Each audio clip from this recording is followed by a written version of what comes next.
الفت میں تو منزل کی ہوس کیسی، یہاں تو عین منزل ہے تھکن سے چور ہو جانا۔ الحمدللہ وحدہ والصلاة والسلام علی من لا نبی بعدہ، اما بعد فاعوذ باللہ من الشیطان الرجیم، بسم اللہ الرحمن الرحیم۔ یا ایہا الذین آمنوا اوفوا بالعقود، صدق اللہ مولانا العظیم۔ درود شریف پڑھ لو۔ اللہم صلی علی محمد کلما ذکرہ الذاکرون، وصلی علی محمد کلما غفل عن ذکرہ الغافلون۔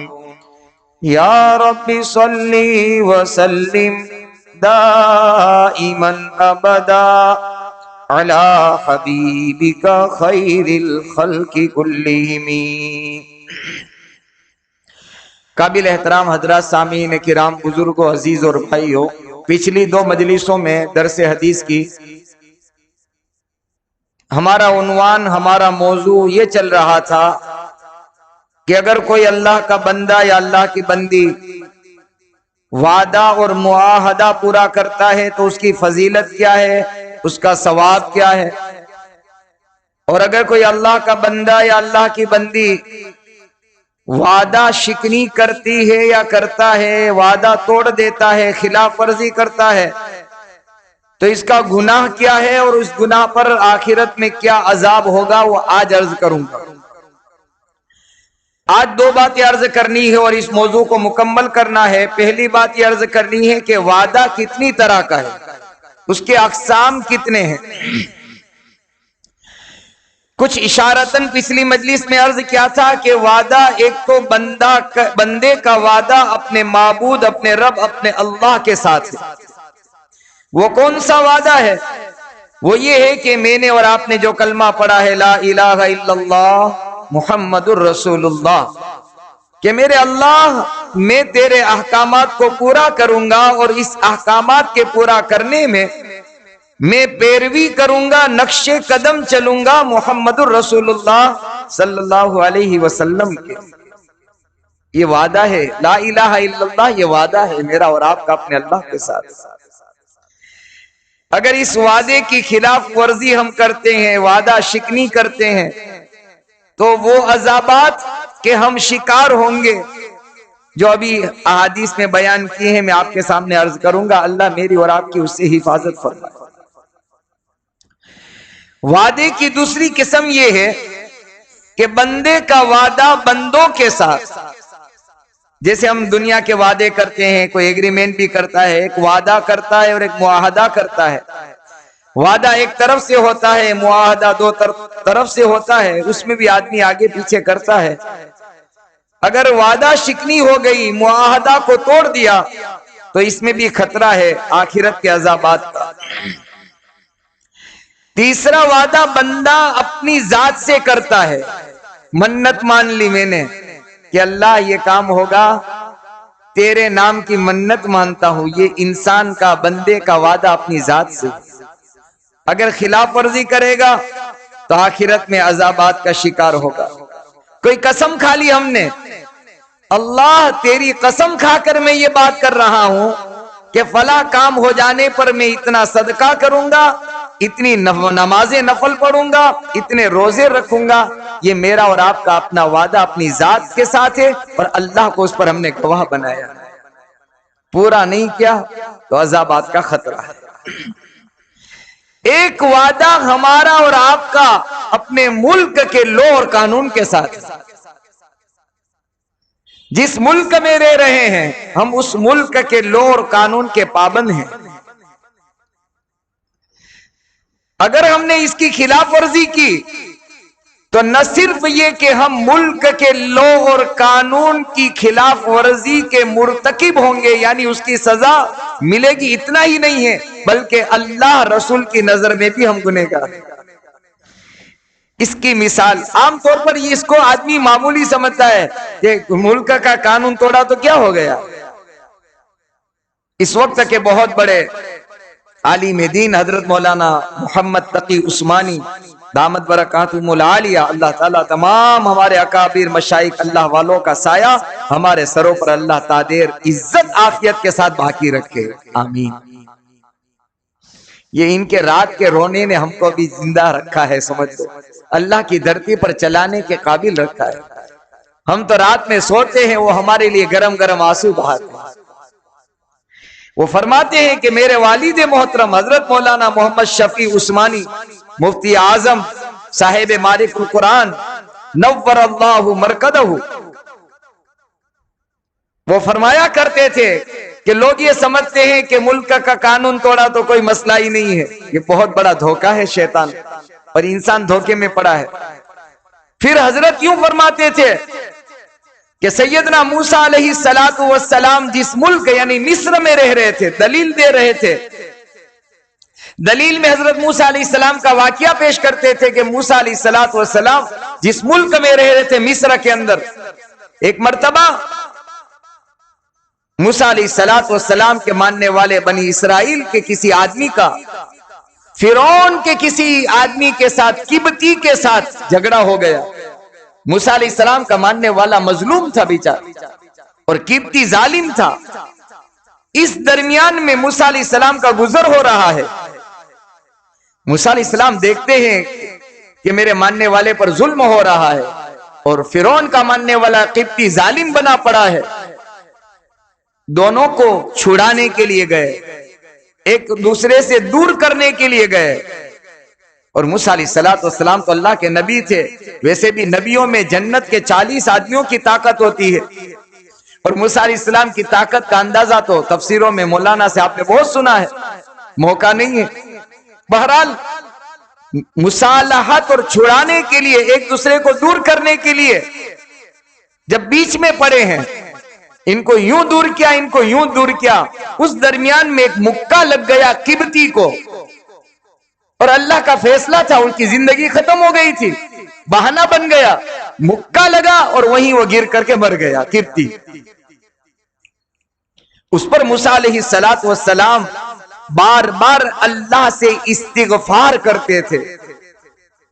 علیہ ذنب، قرآن کے الفاظ ہیں کہ اللہ، فرعون کا مجھ پر ایک گناہ ہے، میں جس ملک میں رہ رہا تھا اور ملک کا لور قانون یہ تھا کہ یہاں کا ہر شہری امن، حفاظت، سلامتی کے ساتھ رہے گا، حالانکہ موسیٰ علیہ السلام کا قطعی طور پر حقیقتاً مارنے کا اور جان سے مارنے کا بالکل ارادہ نہیں تھا، یہ تو چھوڑانے گئے تھے،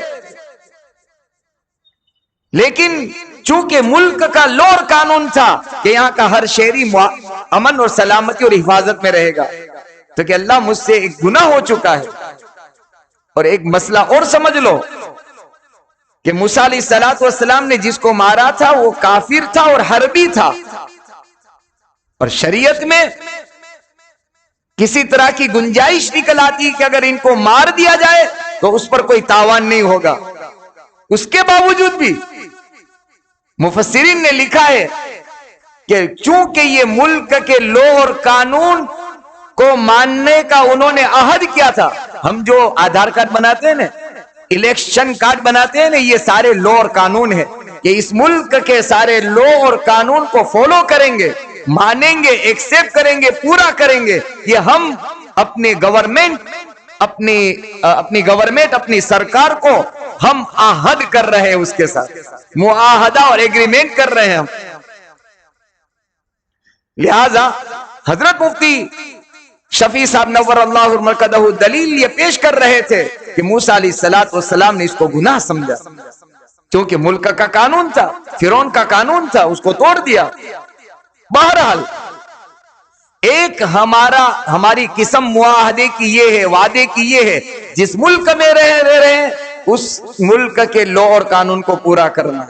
اس لیے ہم بقرعید کے موقع سے خاص طور پر کہتے ہیں کہ اگرچہ اسلام میں بقرہ یعنی گائے کو ذبح کیا جا سکتا ہے، حلال ہے، لیکن چونکہ اس ملک کا قانون اجازت نہیں دیتا، لہذا ہم اس قانون کو نہیں توڑیں گے، ہم اس کا بدل کسی اور جانور کو ذبح کر کے اللہ کے یہاں قرب اور اللہ کے یہاں نیکی حاصل کریں گے۔ شرط یہ ہے، ملک کے لو اور قانون کے پورا ہونے کی شرط ایک خاص یہ سمجھ لو کہ وہ اس ملک کا لو اور قانون ہمیں کسی گناہ یا معصیت نافرمانی کی دعوت نہ دے رہا ہو، اس پر مجبور نہ کر رہا ہو۔ اگر گناہ کرنے کا کہتا ہے، ملک کا قانون یہ بن جائے، مان لو تھوڑی دیر کے لیے کہ اس ملک میں رہنے والے ہر شہری کو شراب پینا پڑے گا، تو ہم نہیں مانیں گے، چونکہ گناہ ہے یہ، اور جو بھی گناہ ہے اس کی دعوت دے، اس کی ہمارے ساتھ بندھارن کرے تو ہم مانیں گے نہیں۔ بہرحال ایک ہم اس ملک کے لو اور قانون کے اندر بہت بڑی سستی کر رہے ہیں، خلاف ورزی کر رہے ہیں، اس کو آپ سمجھ لو، وہ ہے ٹریفک کا قانون نہ ماننا۔ بہت سارے ٹریفک کے اندر جب پھنستے ہیں اور 1000 روپے کی پاوتی یا 500 کی سلپ دی جاتی ہے تو فوراً فون آتا ہے، مفتی صاحب انٹرسٹ اور یاد کا پیسہ دے دوں؟ اللہ اکبر کبیرہ۔ کیوں بھائی؟ کیونکہ ٹریفک والے نے پکڑا ہے، اور میرے پاس وائٹ پیسہ میں دوں گا تو میرا تو چلا جائے گا، تو انٹرسٹ کا اور پیاز کا دے دوں۔ میں نے کہ کیوں پکڑا؟ تو کہ بھائی رائٹ سائڈ میں چلنا تھا، رونگ سائڈ میں چلا گیا، یا جیب کے اندر میرے پاس لائسنس نہیں تھا، یا جو پی یو سی نہیں تھا۔ جو لو اور قانون ہے ٹریفک کے، علماء نے، مولانا مفتی تقی صاحب دامت برکاتہم العالیہ نے تو یہاں تک لکھا ہے کہ اس پر ہم 2 گناہ کر رہے ہیں، ایک گناہ نہیں، ٹریفک کا قانون توڑنے میں 2 گناہ کر رہے ہیں۔ ایک تو گناہ ہمارا یہ ہو رہا ہے کہ ہم ٹریفک کے قانون کو توڑتے ہیں، اور دوسرا گناہ یہ ہے کہ ٹریفک کا قانون اس لیے بنایا گیا ہے تاکہ عام چلنے والے راہداری کے لیے اور عام چلنے والے مسافر اور جرنی کرنے والے کے لیے نظم نسق اور مینٹین کرنا آسان ہو، ٹریفک جام نہ ہو۔ ہم تو اپنے باپ کا راستہ سمجھ کر بیچ میں ہی کھڑے ہو جاتے ہیں۔ یہ بہت یہ حقوق العباد کو ہم ضائع کر رہے ہیں۔